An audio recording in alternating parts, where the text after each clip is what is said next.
Hello there, I'm Sharon Russian and my company is the Property Management Programme. In this video, I want to talk about the challenges and also opportunities in the private rented sector at the current time. Before I begin, let me give you a quick introduction to myself so you can see how I can help you. I'm Sharon Russian. I work with Steve. He's my husband and business partner. We started investing in property in the early 2000s. And around 2011, as a result of Steve taking voluntary redundancy, we went on to do some professional property training, and that reignited our property investing journey. We quickly built our own portfolio. We attracted a joint venture partner to purchase even more property, and from that we created our own property management company to manage all the properties we were now buying. This led us on to source properties, and we've helped investors based all over the world build their property portfolios too. We manage these properties for our clients, and nowadays we specialise in managing high-end HMOs across the Northwest. More recently, we've developed a training arm to our business, which is the Property Management Programme. Our mission is to provide the information and education property owners need to help avoid the many hazards we face in today's increasingly regulated industry, but at the same time to help you fulfill your dreams of becoming a successful property entrepreneur. As an example, our Landlord's Ultimate How-To Guide is a standalone resource for fellow property investors who want to have the knowledge and confidence to manage their properties for themselves or want to understand what their managing agent should be doing on their behalf. Today, I'm reflecting on what I see as the challenges in the property market right now, and I thought I would throw in some suggestions on how to address these challenges and maybe even a few opportunities too. It has certainly been an interesting year living through a global pandemic, not something that had come up in any of my strategic planning before. The market is very different now to when I first started investing in the early 2000s, and different again to 2011 when we restarted our property investing. Then we were in a worldwide recession and the housing market was severely impacted. It was a buyer's market then, as lots of people could no longer afford their mortgage payments, so there were lots of repossessed properties coming to the market. That is in contrast to today's market, which remains very hot. This is confusing to many people looking in, for example our overseas investors, as many factors such as large businesses going into liquidation, a record number of redundancies last year, the challenges around Brexit and freedom of movement, and problems and delays with supply and goods materials all seem to suggest the housing market should be adversely impacted. Several commentators last year were predicting, if not a housing market crash, at least a dip or price correction. In fact, house prices have continued to rise, and I heard from a mortgage broker recently he received a report from Barclays who predict house prices will continue to rise over the next 5 years. There are several factors driving house prices. The most basic is supply and demand. Apparently, analysts have suggested that around 300,000 new houses are needed to be built every year to keep up with demand. Last year, less than 200,000 new houses were built, yet this was the highest number a year in over a decade. So you can see the fundamental principle of demand being greater than supply is a driving force. Furthermore, reports by Rightmove and Zoopla show the number of properties coming to the market is low historically, but the demand is higher than usual. The government furlough scheme has been extended again and again. This is where the government pays a significant percentage of people's wages who are unable to work as the business they were employed by has had to remain closed as a result of the coronavirus crisis. This has been in place since March last year, and it looks like it will continue until September this year. This has helped many people stay financially viable and able to pay their rent and mortgages. There are several government initiatives that have helped create further demand in the housing market. Firstly, the residential element of stamp duty land tax was reduced from 2% to 0% on properties up to a purchase price of £500,000. This was due to end in March this year, but has now been extended and will gradually return to pre-COVID levels later this year.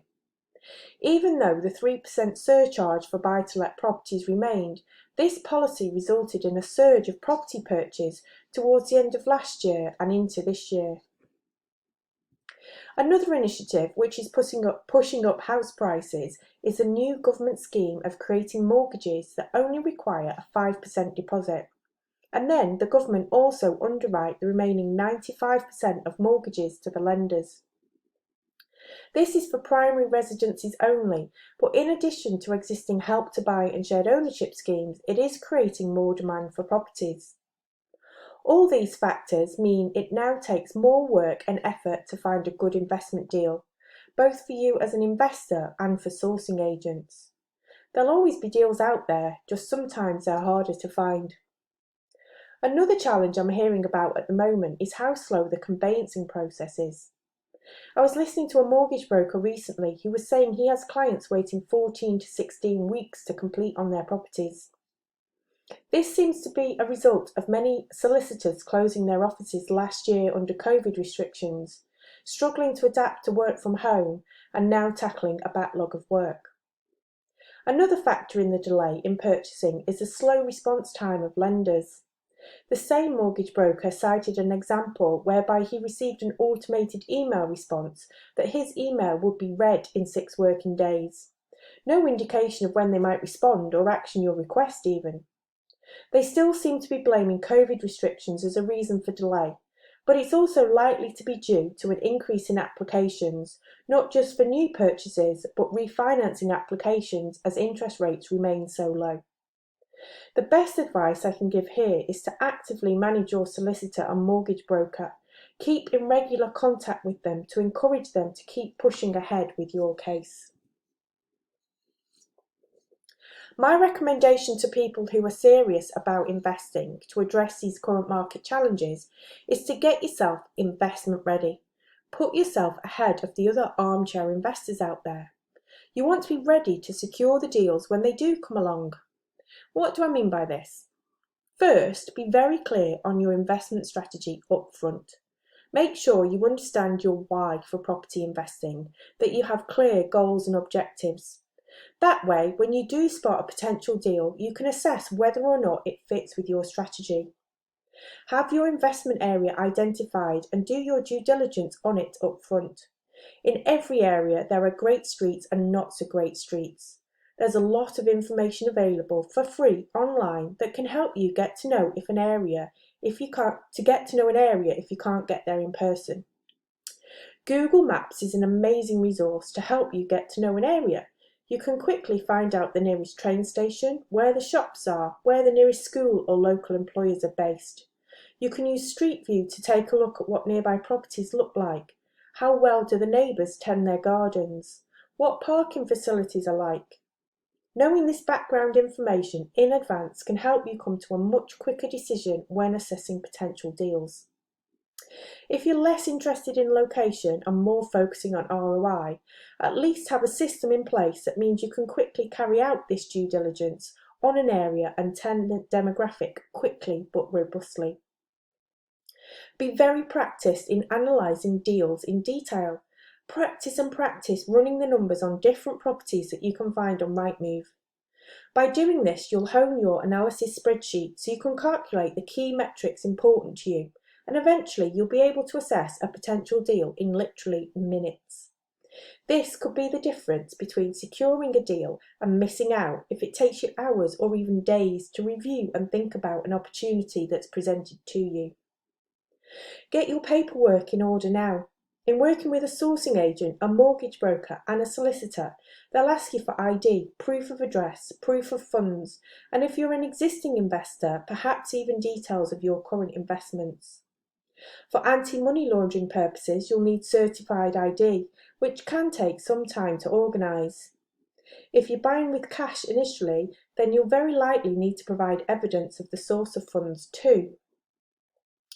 Some of these preparatory activities take a bit of time to do, and some will cost you a bit of money, but by getting yourself investment ready in this way, you'll be one step ahead of other investors, and you'll be seen as serious and credible by those in your power team, as well as any sourcing agent you use, not to mention the vendor themselves.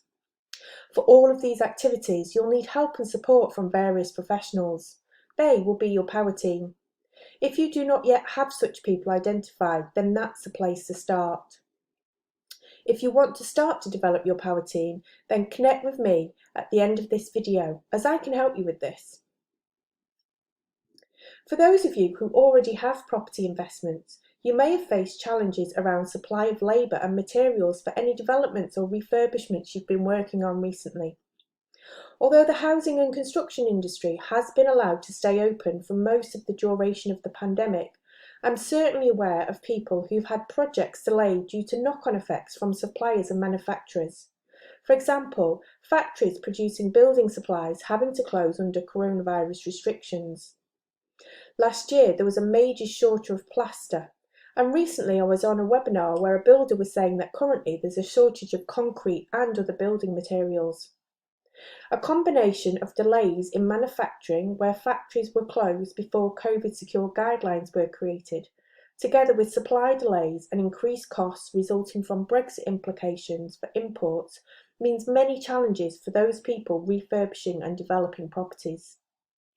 The best way to deal with this is to work closely with your builder and project manager. They need to plan ahead and order materials in advance, and they need to be managing the contractors on site to ensure they work in a COVID compliant way.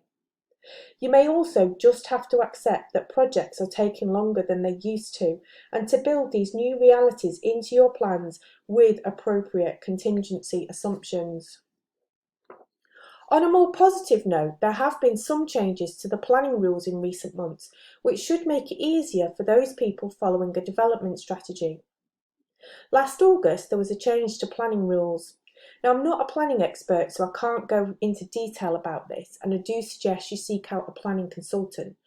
But my understanding is that where there is an existing property, it can be extended, including adding a new storey to the building much more easily than was allowed previously. There's also the option to demolish certain office buildings and rebuild it as residential. Obviously, there's still various conditions and criteria that must be met and the proper process followed, but this gives developers more opportunities to increase the size of their buildings. And even more recently, there was a further announcement about a change to planning classes for commercial properties. From August, there'll be a new class called MA, Mercantile to Abode. This is to encourage conversion from commercial premises into residential premises to help regenerate town and city centres where smaller commercial businesses have failed and not likely to return. There are again numerous conditions that must be met and the proper planning process followed, but this could offer more opportunities for property developers. From a property management point of view, there have been many challenges and changes as a result of the coronavirus crisis since last March. I'm not going to go through all the changes imposed. Suffice it to say that the main change you need to be aware of is extended notice periods that you now need to give to tenants. To regain possession of your property through either a Section 21 or Section 8 notice, the notice period you had to give until today is 6 months. For those of you new to property, Section 21 and Section 8 notices are the legal documents that are served on tenants requiring them to leave your property. A Section 21 notice does not need any reason to be given, and it's mandatory for the tenant to leave if they receive such a notice. Pre-COVID, the notice period for this type of notice was 2 months. If the tenant failed to leave at this point, you would go to court and the court would uphold your notice and the tenant would have to move out.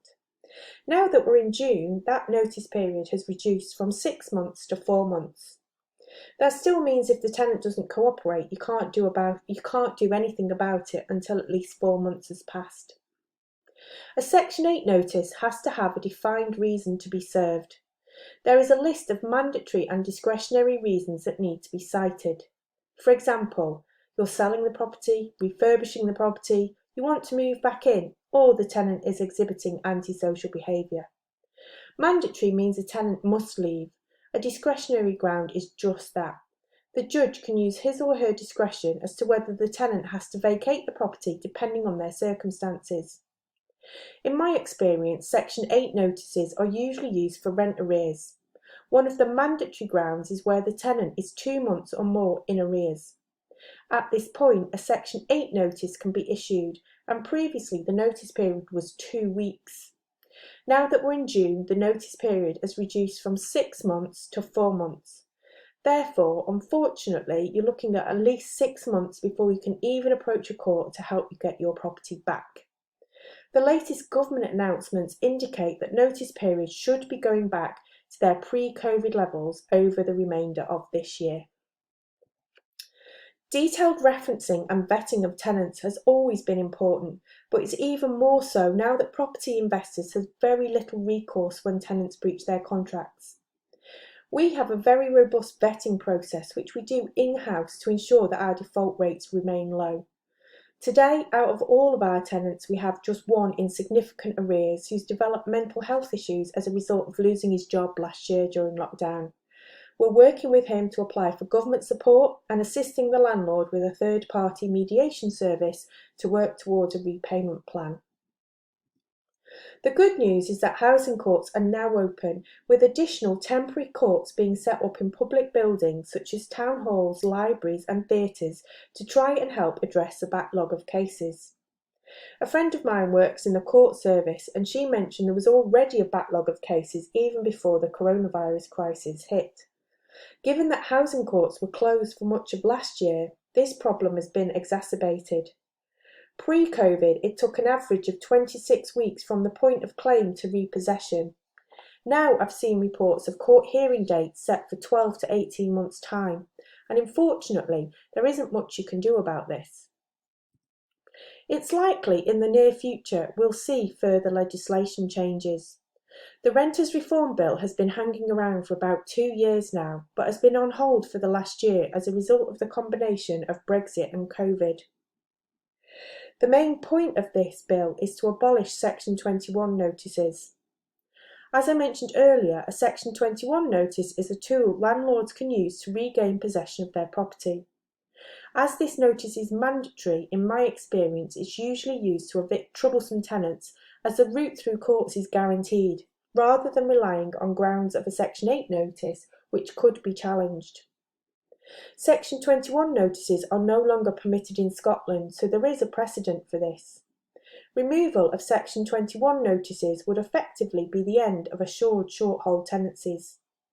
The bill does propose reform of Section 8 notices and court proceedings in order to give landlords the possibility of regaining possession of their property in certain circumstances. The latest news is that the government will publish a white paper on this in the autumn.